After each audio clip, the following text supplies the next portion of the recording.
Merhaba arkadaşlar. Bugün Hande Erçel'in kariyerine proje listesi olarak değil, bir insanın içsel dönüşümü olarak bakacağız.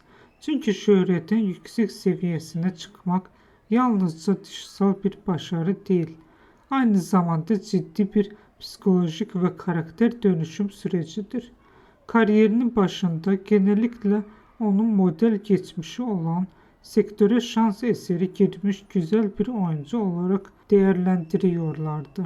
Bu tür etiketler özellikle başlangıç aşamasındaki oyuncular için oldukça yaygındır ve çoğu zaman gerçek potansiyelin görünmesini engeller. Ancak zamanla onun tavrı, rol seçimleri ve iletişim biçimi değişmeye başladı. Yaşadığı kişisel kayıplar ve kamuoyu baskısı sonrasında genel imajında belirgin bir değişim gözlemlenir. Daha kontrollü, daha ölçülü ve daha bilinçli bir iletişim tarzı geliştirir.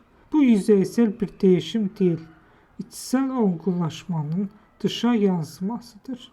Dikkat çeken bir diğer unsur, kendini sürekli kanıtlama ihtiyacıyla hareket etmemesidir. Büyük ve agresif açıklamalar yerine çalışma, sürekliliği ve istikrarlı ilerleme üzerinde kurulu bir yaklaşım benimser. Bu yöntem kısa vadede daha az görünür. Ancak uzun vadede daha sağlam bir kariyer yapısı oluşturur. Bugün geldiği nokta ile kariyerinin başlangıç dönemi karşılaştığında sadece bir oyuncu değil, aynı zamanda deneyimle şekillenmiş, değişime uyum sağlayabilen bir profili ortaya çıkar.